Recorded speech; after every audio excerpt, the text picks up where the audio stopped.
A'udzubillahi minasyaitonirrajim. Bismillahirrahmanirrahim. Assalamualaikum warahmatullahi wabarakatuh. Innal hamdalillah nahmaduhu wa nusalli wa nusallimu ala rasulil karim amma ba'du. Teman-teman, ikhwati fillah rahimakumullah.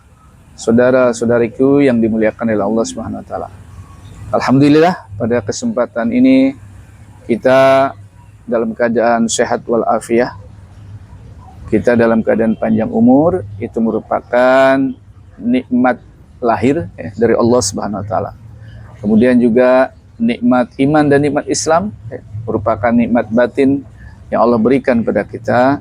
Maka jangan bosan, adik-adik semuanya, teman-teman semuanya, ikhwati fillah, kita senantiasa bersyukur kepada Allah Subhanahu wa taala.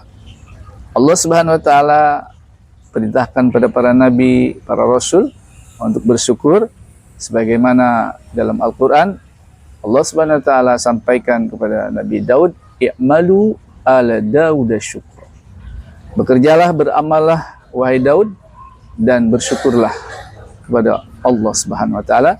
Wa qalilum min ibadiyasy syakur, karena sedikit orang yang bersyukur. Adik-adik sekalian, teman-teman semuanya, pada kesempatan pertemuan kali ini, Bapak perkenalkan diri, saya bernama Nana Suyana, SPDI, MPD. Saya mengajar di kampus Universitas Indraprasta PGRI, program studi teknik industri, dan mengajar mata kuliah agama Islam.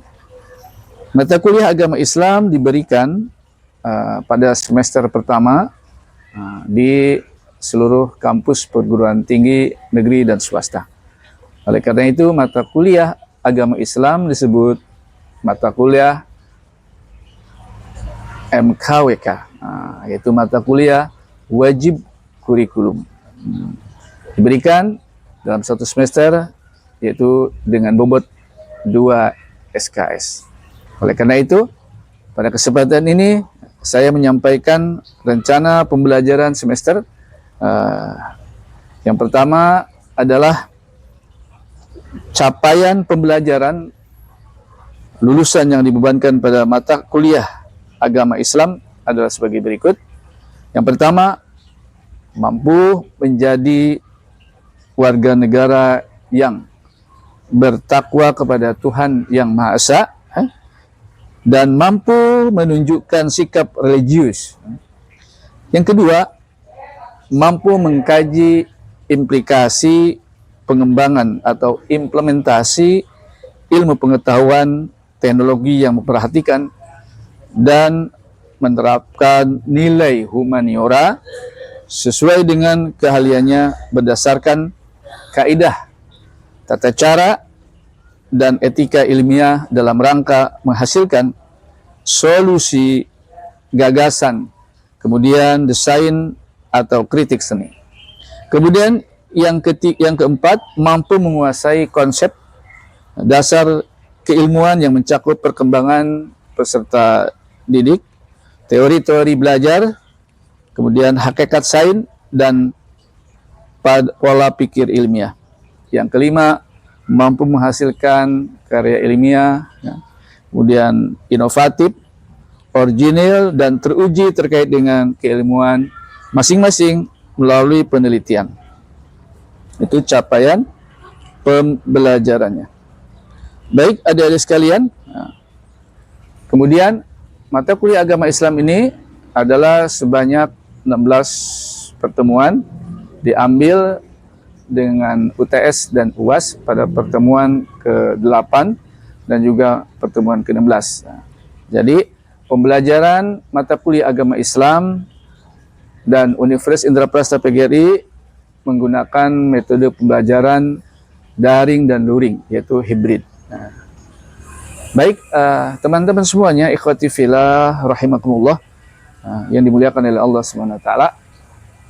Pada kesempatan ini saya menyampaikan juga materi-materi yang akan disampaikan, yaitu Bismillahirrahmanirrahim. Assalamualaikum warahmatullahi wabarakatuh. Innal hamdalillah. Waalaikumsalam warahmatullahi wabarakatuh. Waalaikumsalam warahmatullahi wabarakatuh. Innal hamdalillah Wassalamu ala rasul karim. Teman-teman semuanya, ikhwati fillah rahimakumullah. Saudara-saudaraku yang dimuliakan Allah. Alhamdulillah pada hari ini kita masuki pertemuan yang keenam mata kuliah pendidikan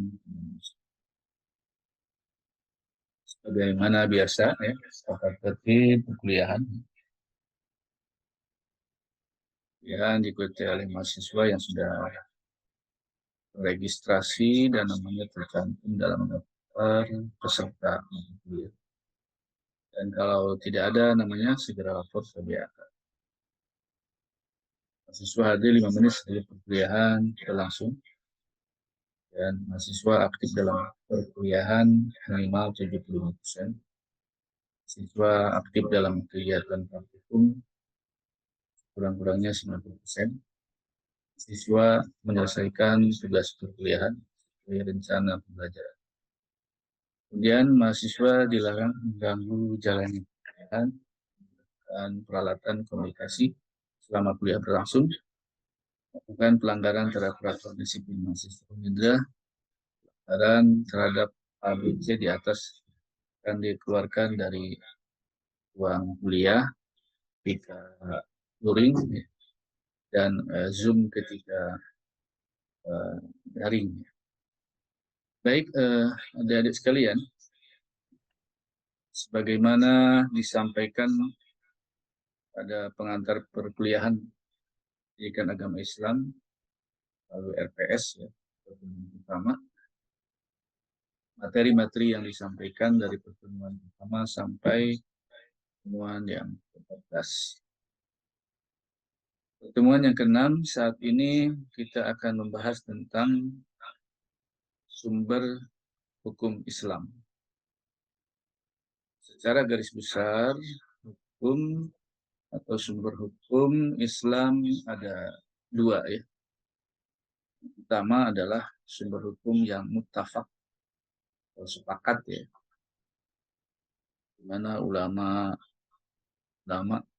sepakat, yaitu Al-Quran, kemudian As-Sunnah atau hadis, kemudian ijtihad yang di dalamnya ada ijma, kesepakatan para ulama, dan yang keempat qiyas. Maknanya menganalogikan. Baik, saudara-saudara kita, yang kedua adalah sumber hukum yang mukhtalaf, yaitu ulama masih ikhtilaf, berbeda pendapat. Ada 6 ya, lebih hukum ya yang bersifat mukhtalaf, disebut dengan al-istihsan, qaulus sahabi, syadud dara'i, al-urf, dan sebagainya. Insyaallah nanti akan kita bahas pada pertemuan yang ke-7 pekan depan. Baik, adik-adik sekalian, teman-teman semuanya ya. Alhamdulillah semuanya sehat semuanya ya. Kita akan mulai ya. Tadi doa ya. Kita sudah buka di awal ya, membaca adalah yang sholawat Nabi. Mudah-mudahan ya, kita senantiasa membaca doa ya.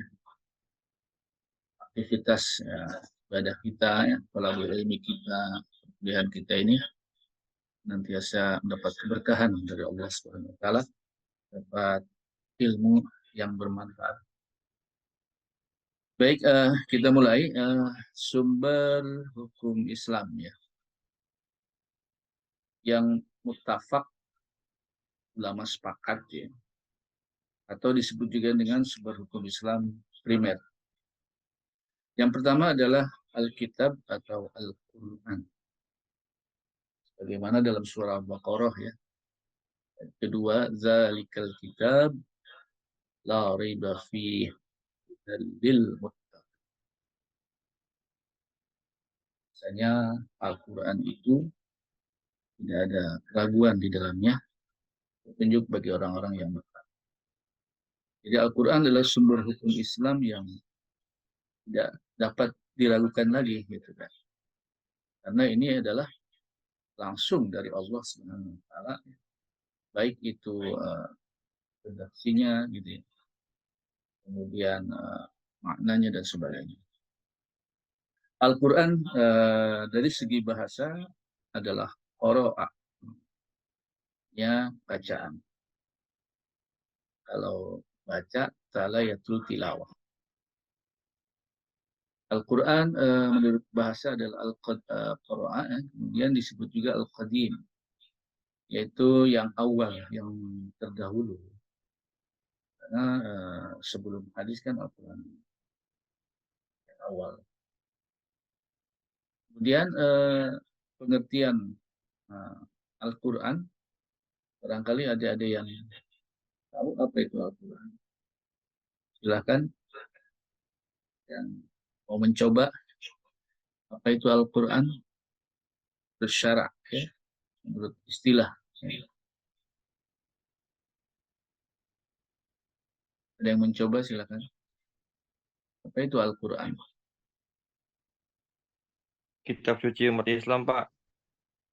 Ya, Kitab kitab suci umat suci Islam. umat Islam, ya. Terus ada lagi yang mencoba, dua orang ngomong.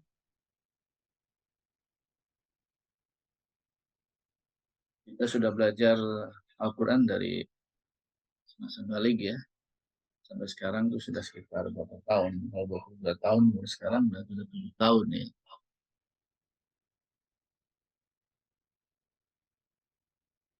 Baik SMP, SMA, dan SD pun sudah. Satu lagi mungkin dari kaum Hawa, Wahyu apa Allah itu yang Al-Quran? diturunkan Muhammad. Ya, Wahyu Allah yang diturunkan kepada Nabi Muhammad, Pak. ya, wahyu yang diturunkan pada Nabi Muhammad. Baik, Al-Quran, menurut istilah, ada yang berpendapat bahwasanya Al-Quran adalah firman Allah Subhanahu wa taala turunkan kepada Nabi Muhammad sallallahu alaihi wasallam dalam bahasa Arab, ya, agar menjadi hujah bagi para rasul. Ia adalah utusan Allah, dan agar menjadi pelajaran yang mengikuti petunjuknya. Jadi ibadah bagi yang siapa yang membacanya. Ia ditulis dalam lembaran mushaf, dimulai dengan suratul Fatihah dan diakhiri dengan surat An-Nas. Disampaikan pada kita secara mutawatir, baik melalui tulisan atau bacaan dari satu generasi ke generasi berikutnya, dan terpelihara dari perubahan dan itu ada pendapat seperti itu. Kemudian ada pendapat lagi, Al-Quran adalah kalamullah al-munazzal ala qalbi Muhammadin biwasitati Jibril alaihissalam al-manqulu bitawakkul wa ta'abudi bitilawat. Al-Quran adalah firman Allah Subhanahu wa taala diturunkan kepada Nabi Muhammad sallallahu alaihi wasallam melalui perantaraan Jibril alaihissalam, kemudian dinukilkan secara mutawatir, ya. Jadi dari Lauh Mahfuz dari Allah Subhanahu wa taala, malaikat Jibril pada Nabi Muhammad sallallahu alaihi wasallam, Nabi Muhammad pada para sahabat, sahabat pada tabi'in, terus tabi'in, terus sampai akhirnya ke para ulama masa sekarang. Jadi terjaga, ya, Al-Quran itu keasliannya karena secara mutawatir. Kemudian wata'abu dibitilawati, membacanya ibadah. Jadi kenapa Al-Quran dijadikan sumber hukum Islam yang pertama? Karena memang ini berdasarkan hadis Nabi Sallallahu Alaihi Wasallam ketika bin Jabal dikirim untuk berdakwah ke Yaman, maka Nabi bertanya, bagaimana jika kamu dihadapkan ke permasalahan hukum, ya, dia berkata, saya berhukum dengan kitab Allah. Dia berkata lagi, bertanya lagi, jika tidak terdapat dalam kitab Allah, ia berkata, saya berhukum dengan sunnah Rasulullah SAW. Nabi bertanya lagi, jika tidak terdapat dalam sunnah Rasul, ia berkata, saya akan beristihad, ya, dan tidak berlebihan dalam istihad. Maka Rasul pun memukul dada daripada Mu'adz bin Jabal dan berkata, segala puji bagi Allah Subhanahu wa taala yang telah sepakat dengan utusannya Mu'adz dengan apa yang diridhoi oleh Allah dan Rasul. Jadi seperti itu kenapa Al-Quran dijadikan sebagai Islam yang pertama. Dan Al-Quran merupakan mukjizat dari Allah Subhanahu wa taala. Ada Rasulullah Muhammad SAW. Baik, kita lanjutkan. Tadi sudah dijelaskan pengertian Al-Quran. Kemudian kehujahan Al-Quran. Al-Quran ini sebagai bukti bahwa Al-Quran menjadi hujah atas manusia, hukum-hukumnya menjadi aturan yang wajib bagi manusia untuk diikuti karena Al-Quran datang dari Allah, disampaikan kepada manusia yang mulia, ya, Nabi Muhammad SAW, dengan jalan yang pasti, ya, yang tidak diragukan lagi autentisitasnya dan kebenarannya. Yang kedua, kedinamisan Al-Quran. Al-Quran sebagai sumber pokok bagi semua hukum Islam, maka Al-Quran sebagai kitab suci yang jami' dan kuli, ya, dalam menjelaskan dasar-dasar hukum Al-Quran. Jadi menyeluruh, ya, universal, ya, secara terperinci, ya, bidang keimanan, ya, kepercayaan, ya, ini ada dalam Al-Quran. Bidang ibadah, muamalah, ini di Al-Quran semuanya dijelaskan secara global, yaitu kulli, universal, menyeluruh. Ini guna menjaga keutamaan tujuan Al-Quran. Jadi penjelasan terhadap masalah ibadah dan lainnya, ini semuanya dijelaskan secara global. Dan juga hadis Nabi yang kemudian juga menjelaskan terperinci. Contoh, ya, imis sholat, dirikanlah sholat. Maka dalam Al-Quran hanya ada perintah sholat saja.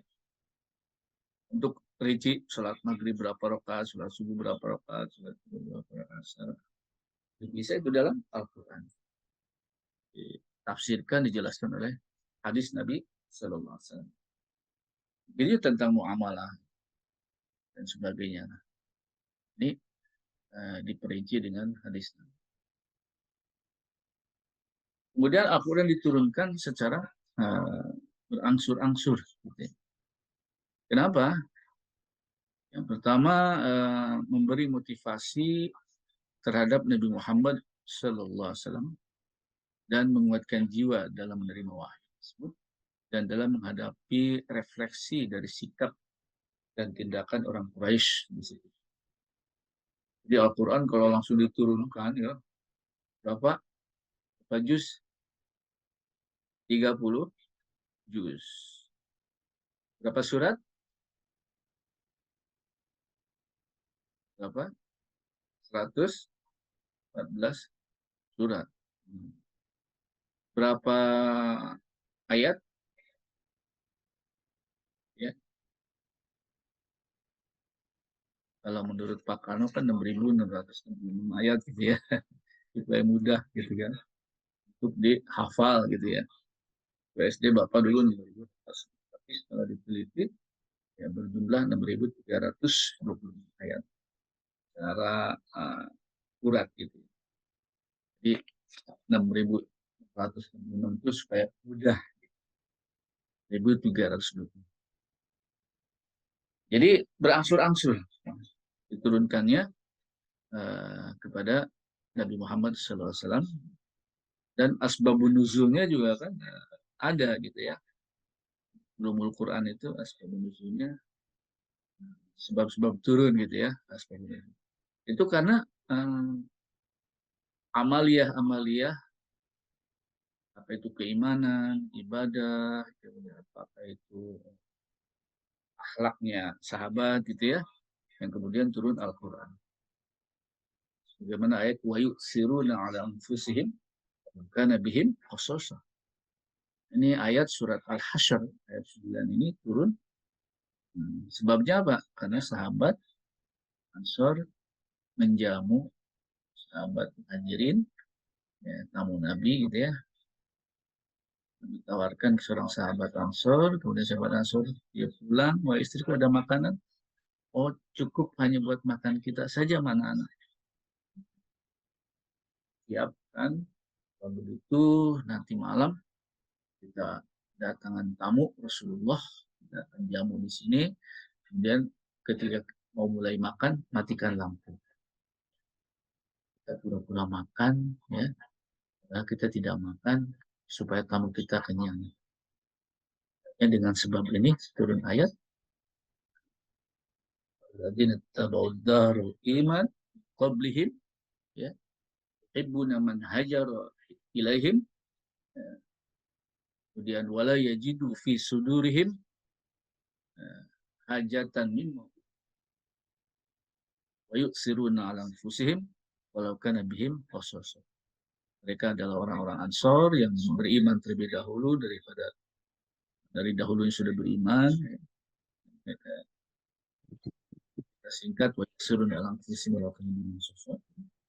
Mereka ini mencintai, ya, orang-orang yang hijrah, ya. Hadirin, orang Ansor mencintai orang-orang Muhajir. Kemudian mereka tidak ada hajat, ya, keperluan untuk memanfaatkan mereka orang-orang hijrah. Bahkan mereka ini wa yusiruna ala anfusihim wala kana bihim khasasah. Mereka lebih mengutamakan orang lain, orang Muhajirin, walaupun mereka sendiri berlukan makanan, tapi mereka dahulukan patrunlah ayat. Kemudian yang kedua, memudahkan pada umat Islam atau sahabat dalam menghafal dan mendokumentasikan, khususnya mereka umumnya dikenal dengan buta huruf, ya, tidak tahu tulis menulis membaca. Kemudian menjadi adanya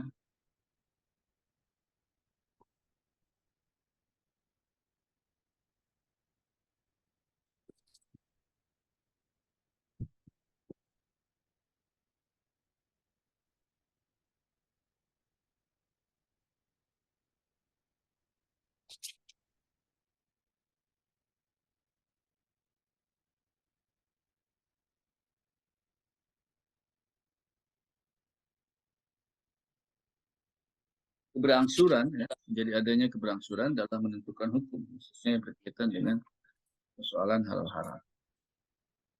Kemudian menjadi sarana untuk proses perubahan, ya,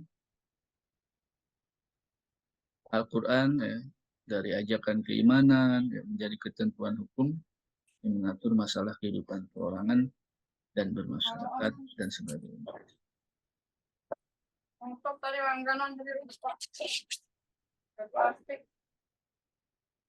Baik, sedikit lagi, ya, tentang 5 pokok aspek hukum yang terkandung dalam Al-Quran. Yang pertama adalah ahkamus syariah al-i'tiqadiyah. Jadi di dalam Al-Quran ada 5 pokok aspek. Yang pertama, hukum Al-Quran yang berhubungan dengan masalah akidah, tauhid, ya. Iya, bentar dong. Kemudian hukum-hukum Al-Quran yang berhubungan dengan masalah akhlak, etika, ya, moral, ahkamus syar'iyah, khuluqiyah, ya, akhlak. Kemudian hukum Al-Quran yang berhubungan dengan masalah tingkah laku, perbuatan manusia, disebut dengan ahkamus syar'iyah amaliyah, mukallaf, hukum, ya, tingkah laku perbuatan. Kemudian hukum Al-Quran yang berhubungan dengan semua ciptaan Allah, alam semesta, ya, yaitu tentang kauniyah. alam gitu ya, ciptaan Allah ya.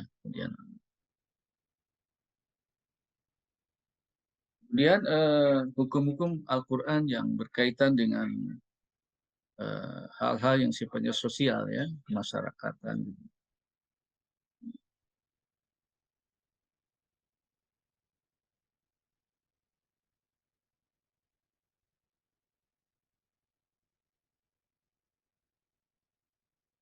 Jadi 5 aspek ya, yang ada di dalam Al-Quranul Karim.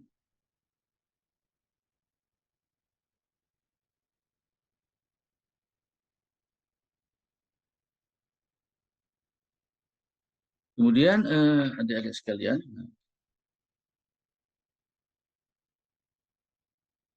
dalam Al-Quran pun ini ada 3 yang aspek secara garis besar gitu ya. Bahasan tentang iman gitu ya, di Islam. Ada munakahat yang di dalamnya terdapat muamalah ya, pergaulan dengan masyarakat, penanggung pidana atau jinayat gitu, yang mana hukuman bagi yang membunuh gitu ya, dan tetap itu dirinci oleh ilmu hadis ya. Dan di dalamnya ada ilmu fikih dan tentang khalifah, tentang jihad, ya, tentang makanan dan minuman. Baik, adik-adik sekalian, untuk sumber hukum Islam yang kedua yaitu hadis, ya. Kemudian ijtihad yang di dalam ada ijma dan qiyas. Ya. Bapak buka sesi yang kedua yaitu dengan diskusi. Ya. Silakan nanti didiskusikan, dibagi kelompok 5 orang. Jadi kelompok akan didiskusikan apa itu hadis, ya, pengertiannya, ya, kemudian apa fungsi hadis itu sendiri, ya, kemudian pembahasan tentang apa itu ijtihad. Ya. Ijtihad itu kan predikatnya ya, kata kerjanya. Kalau fa'ilnya, pelakunya, subjeknya adalah mujtahid. Ada beberapa syarat untuk disebut mujtahid ya, silakan didiskusikan. Kemudian juga apa itu ijma. Nah, ijma adalah produk dari ijtihad. Kemudian apa itu qiyas.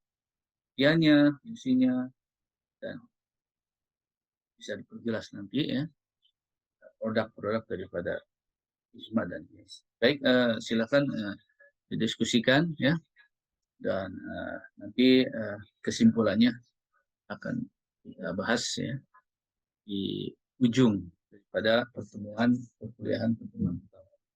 Saya kira itu saja. Nanti hasilnya bisa dikirim ke Bapak untuk hasil diskusinya. Terima kasih adik-adik sekalian untuk pertemuan hari ini melalui Zoom atau melalui daring. Cukup sekian. Nanti pertanyaan bisa kita sambung di juga masih nyambung dengan materi ini, yaitu terima kasih atas perhatiannya. Maaf atas segala kekurangannya. Dan kita semuanya mendapat ilmu yang bermanfaat, bisa kita amalkan dan bisa kita sampaikan. Assalamualaikum warahmatullahi wabarakatuh. Waalaikumsalam warahmatullahi wabarakatuh.